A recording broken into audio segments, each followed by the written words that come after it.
अस्सलाम वालेकुम स्टूडेंट्स, उम्मीद है आप खैरियत से होंगे। स्टूडेंट्स, इस वीडियो में मैं आपके लिए गुजरांवाला बोर्ड का जनरल रियाजी आर्ट्स ग्रुप का सालाना पेपर जो 2023 में मुनक्किद हुआ था वो मैं आपके लिए इसका सलूशन लेकर आया हूं। जो मरूज़ी तर्ज का पेपर था उसका सलूशन इस वीडियो में आपके लिए लेकर आया हूं। तो नोट जो है इसमें हिदायत होती हैं। हर सवाल के 4 मुमकिन जवाबात ए, बी, सी और डी दिए गए हैं। जवाबी कापी पर हर सवाल के सामने दिए गए दायरों में से दुरुस्त जवाब के मुतल्लिका दायरे को मार्कर या पेन से बांध दीजिए। आपको जो जवाबी कापी दी जाती है उसमें हर सवाल के सामने जो दायरे दिए होते हैं, दुरुस्त जवाब का जो मुतल्लिका दायरा है उसको आपने या मार्कर से बांध देना है या पेन से बांध देना है।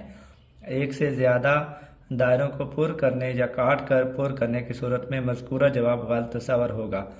अगर आप ऐसा करते हैं कि किसी सवाल के एक से ज़्यादा दायरों को पुर कर देते हैं या काट कर पुर करते हैं, यानी आपने पहले एक दायरे को आपने भर दिया, फिर आपने देखा कि ये जवाब दुरुस्त नहीं है, फिर आप कोई और दायरा भी साथ उसी का भर देते हैं या काट कर पुर कर देते हैं, तो इस सूरत में आपका जो जवाब होगा वो गलत होगा।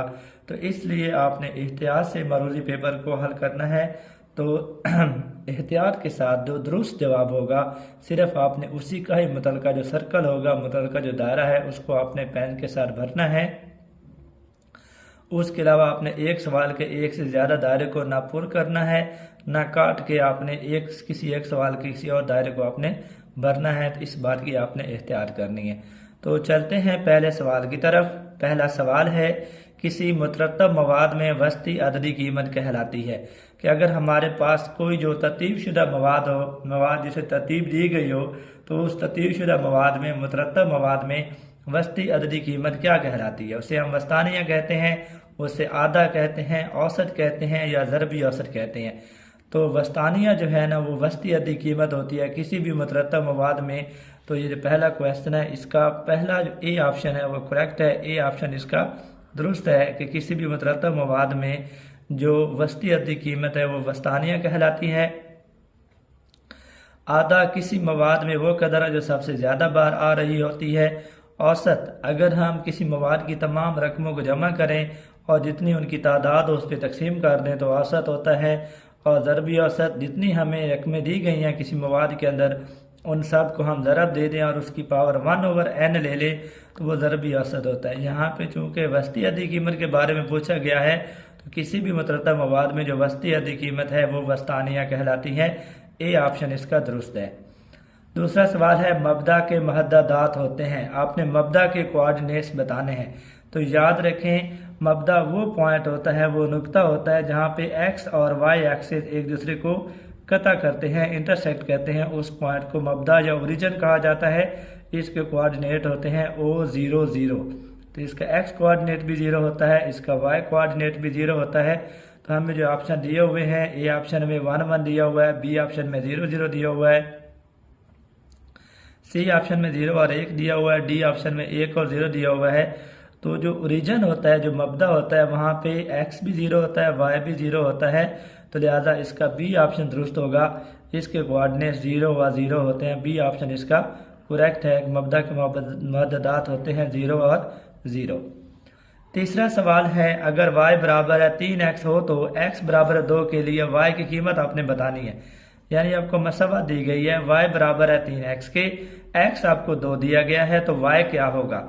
हमारे पास जो गिवन है y बराबर है 3x, 3x आपको 2 दिया हुआ है। अगर मैं x की जगह 2 दर्ज कर दूं तो 3 × 2 6 आ जाता है। अगर हमें y बराबर 3x दिया गया हो और x की कीमत 2 हो तो y 6 के बराबर आएगा।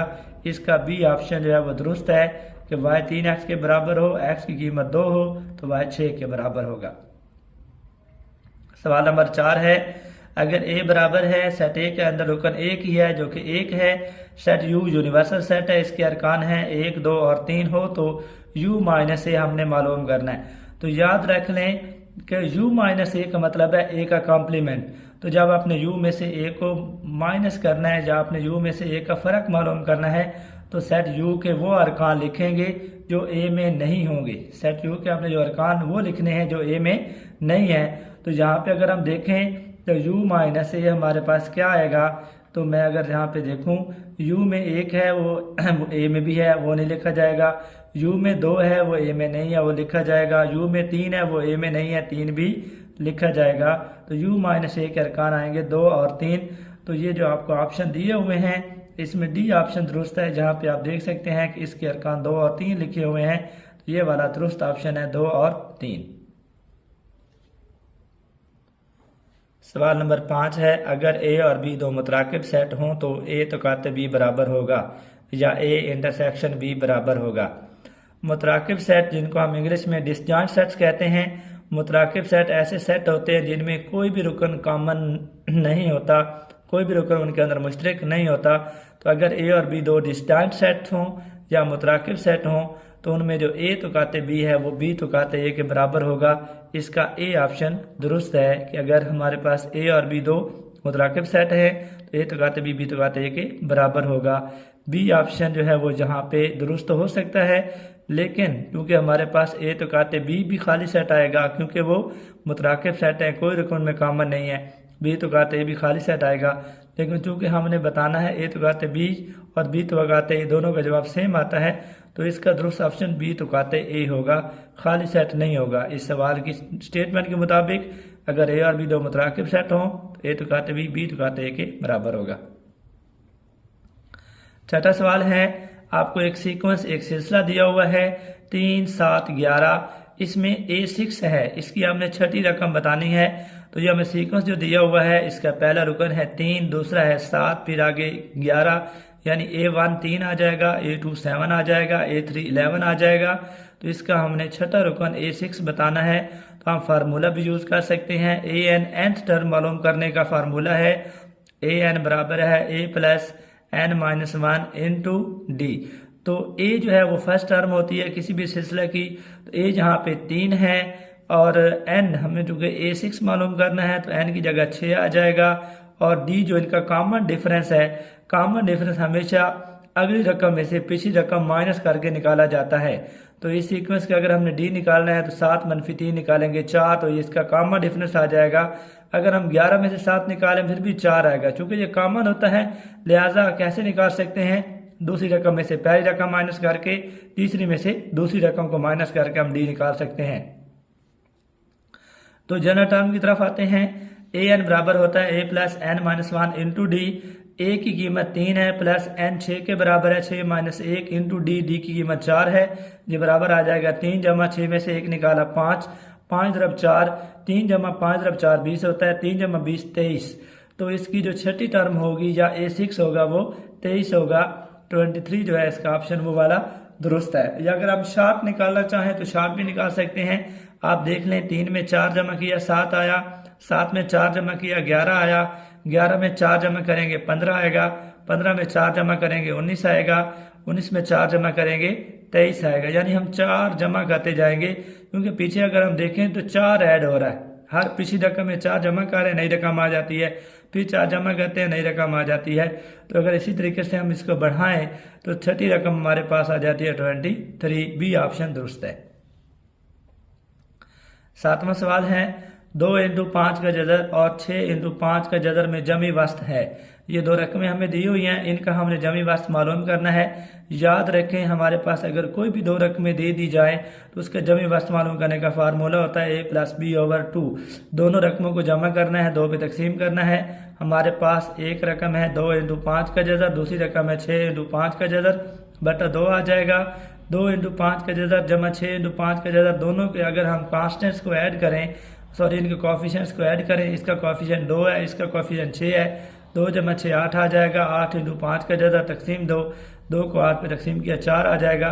4 × 5 का जदर, इसका जमी वास्ता आ जाएगा 2 और 5 का जदर और 6 और 5 का जदर। सी ऑप्शन इसका दुरुस्त है। 8वां सवाल है, किसी अदद के लोगार्थम में सही अदद वाले हिस्से को कहते हैं। जब हम किसी अदद का लोगार्थम लिखते हैं तो उसमें हम दो तरह के अदाद लिखते हैं, एक उसमें सही अदद वाला हिस्सा होता है और एक उसमें कसरी हिस्सा होता है। तो जो सही अदद वाला हिस्सा है उसको खासा कहा जाता है, जो कसरी हिस्सा होता है जो इशारिया वाला होता है उसे मैंटीसा कहते हैं। तो यहाँ पे जो कि सही अददी हिस्से के बारे में पूछा गया है तो सही अदद वाले हिस्से को खासा कहते हैं। ए ऑप्शन इसका दुरुस्त है, इंग्लिश में इसे करैक्टरिस्टिक कहते हैं। बी ऑप्शन मैंटीसा है। अगर वो पूछता है कि कसरी हिस्सा कौन सा होता है, इशारिया वाला कौन सा होता है, तो वो मैंटीसा होता है। तो यहाँ पे मैट्रिक्स दुरुस्त नहीं होगा, क्योंकि यहाँ पे सही हदीसा पूछा गया है, तो सही हदीसे को खासा कहते हैं। 9वां सवाल है 2 का square root again square root किसके बराबर होता है, ये हमें बताना है। तो डबल स्क्वायर रूट आ गया है। तो अगर हम देखें 2 का स्क्वायर रूट अंदर है, अगर मैं पहले बाहर वाला स्क्वायर रूट ख़त्म करूं तो ये 1/2 हो जाएगा, बराबर है। फिर अगेन अंदर वाला स्क्वायर रूट ख़त्म करूं तो इसकी पावर भी 1/2 आ जाएगी, और एक बाहर पावर 1/2 है, ये दोनों पावर्स आपस में मल्टीप्लाई हो जाएंगी, तो ये 2 की पावर 1/4 आ जाएगा। डी ऑप्शन इसका दुरुस्त है। 2 की ताकत 1/4, यानी कोई भी रकम हो और उसके ऊपर डबल जजर आ रहा हो तो वो दोनों जो जजर होंगे आपस में मल्टीप्लाई हो जाएंगे और पावर उसकी 1/4 आएगी। 10वां सवाल है वो रकम जो आमदनी के तनासब से कुछ चीज़ों की लागत में मुनाफा के इजाफा और खिदमात पर रियासत को अदा की जाती है कहलाती है।